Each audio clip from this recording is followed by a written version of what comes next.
జై శ్రీరామ్. సుబ్రహ్మణ్య స్వామి జాతీయవాది,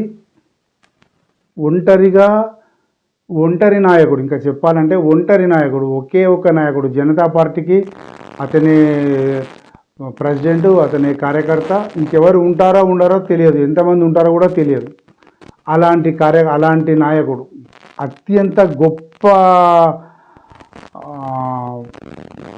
వాగ్దాటి పటిమ, సమస్యల్ని ఆకలింపు చేసుకునే తత్వం, ఎంతకైనా పోరాడే గుణం, అతని ప్రత్యేక లక్షణాలు కలిస్తే సుబ్రహ్మణ్య స్వామి. ఆ సుబ్రహ్మణ్య స్వామి అటు రాహుల్ గాంధీని, ఇటు మోడీని, అమిత్ షాను, ముగ్గురికి నీళ్లు తీసుకొచ్చి చెమటలు పట్టించే మాటలు మాట్లాడుతున్నాడు. ఆ రకంగా వార్తలు వస్తున్నాయి. విషయం చాలా పెద్దది, ఏదో చిన్న విషయం కాదు, చాలా పెద్దదే. అదేంటంటే రాహుల్ గాంధీ యొక్క భారతదేశ పౌరసత్వాన్ని ప్రశ్నిస్తున్న సుబ్రహ్మణ్య స్వామి. ఒక వార్త వచ్చింది, రాహుల్ని కాపాడుతున్న మోడీ అంట. 2003లోనే బ్రిటిష్ పౌరసత్వం తీసుకున్న రాహుల్, ప్రధాని మోదీ, అమిత్ షాలపై చట్టపరమైన చర్యలు. అయ్య బాబోయ్, చూసారా? బీజేపీ నేత సుబ్రహ్మణ్య స్వామి సంచలన ఆరోపణలు.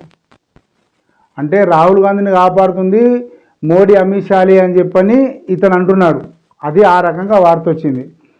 లోక్సభలో విపక్ష నేత కాంగ్రెస్ ఎంపీ రాహుల్ గాంధీతో పాటు ప్రధాని మోడీపై బీజేపీ సీనియర్ నేత, మాజీ ఎంపీ సుబ్రహ్మణ్య స్వామి తీవ్ర ఆరోపణలు చేశారు.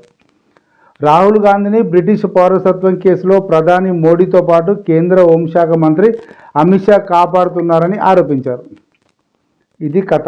అంటే దీనికి విషయం ఏంటి అంటే, రాహుల్ గాంధీ 2003 సంవత్సరంలో బ్రిటిష్ పౌరసత్వం తీసుకున్నారని, బ్యాకప్స్ అనే కంపెనీని కూడా లండన్లో ఏర్పాటు చేశారని ఆయన తెలిపారు. ఇది దీనికి మూలం అన్నమాట. ఏదైనా ఇది ఖచ్చితంగా బాంబులు పేలి ప్రకంపనలు సృష్టించే అవకాశాలు చాలా ఎక్కువగా కనిపిస్తున్నాయి. ఇందులో అనుమానమే లేదు. రాహుల్ గాంధీ యొక్క పౌరసత్వాన్ని ప్రశ్నిస్తున్న హీరో సుబ్రహ్మణ్య స్వామి. మోడీ సపోర్ట్ చేస్తున్నాడా, అమిత్ షా సపోర్ట్ చేస్తున్నాడా లేదనేది తర్వాత విషయం. సరిగ్గా ఇలాంటి కేసే సోనియా గాంధీ ఇంకో 2 రోజులు అవుతే ప్రధానమంత్రి అయ్యే అవకాశం ఉంది. మొత్తం ప్రపంచమంతా, భారతదేశం అంతా తయారైపోయింది. సోనియా గాంధీ ప్రధానమంత్రి అవుద్ది అని చెప్పని. ఇటల్ నుంచి ఫ్లైట్లు కూడా వస్తున్నాయి. అంత వ్యవస్థ అంతా సెట్ చేసేసారు. సోనియా గాంధీ ప్రైమ్ మినిస్టర్ అని చెప్పి కాంగ్రెస్ వాళ్ళందరూ చెప్పుకున్నారు. కానీ ఎక్కడొక చిన్న లొసుగు తీసుకొచ్చి, చిన్న పాయింట్ తీసుకొచ్చి, లొసుగు కాదు, ఒక పాయింట్ తీసుకొచ్చి, ఆ పాయింట్ అబ్దుల్ కలాం కూడా పెట్టి సోనియా గాంధీని ఒక విదేశీ వనిత అని చెప్పి నిరూపించి ఆమెను ప్రధాని కాకుండా చేసిన గొప్పవాడు సుబ్రహ్మణ్య స్వామి. అంటే అంత టాలెంటెడ్ పర్సన్. ఆ టాలెంటెడ్ పర్సన్ ఇప్పుడు రాహుల్ గాంధీ వెనుకబడ్డాడు. మరి ఏ ఆధారాలతో వెనుకబడ్డాడు, ఎంతవరకు వెనుకబడ్డాడు, అది మరి రాహుల్ గాంధీని ఇబ్బంది పెడతాడా, లేకపోతే మోడీని, అమిత్ షాని ఇబ్బంది పెడతాడా అనేది తర్వాత. అంటే విషయం ఏంటంటే, అతడు బీజేపీలో ఉన్నాడు అనుకున్నా కూడా ఇట్లాంటి విషయం లోపల ఎవరిని పట్టించుకోడు. ఇంకా బీజేపీ అయితే ఎవరైతే చట్టమే, రాజ్యాంగమే, న్యాయం అనే తత్వాలతో అతడు వెళ్తాడు.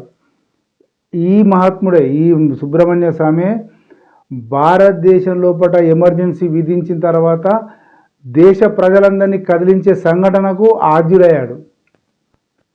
ఇది చరిత్ర గుర్తుంచుకోవాల్సిన విషయం. అప్పుడు ఎమర్జెన్సీ సమయంలో ఒక చిన్న పిల్లవాడిని, ఒక 14 సంవత్సరాలు కూడా ఉండవు, ఒక విద్యార్థిని తీసుకెళ్ళి కరీంనగర్లో పోలీసులు అతని వీపును మొత్తం మోంబత్తి అంటారు కదా, ఆ మోంబత్తితోటి మొత్తం ఇట్లా కాల్చారనమాట. ఇట్లా చేశారు. దాదాపు 40 చోట్ల వీపు మొత్తం కాల్చారు. అది మొత్తం స్ప్రెడ్ అయిపోయింది, మొత్తం భారతదేశం అంతా తెలిసిపోయింది. కానీ ఎవరు కూడా చెప్పడానికి సిద్ధంగా లేరు ఆ విషయాన్ని. సుబ్రహ్మణ్య స్వామి వచ్చి అతని ఫోటోలు తీసుకొని, ఫోటోలు అప్పుడు కడిగించాలి కదా, ఫోటోలు డెవలప్ చేయాలి కదా, ఆ డెవలప్ చేసేటానికి కూడా ఎవరు ధైర్యం చేయలేదు. చేస్తే మా మీదకి ఎక్కడ వస్తాను.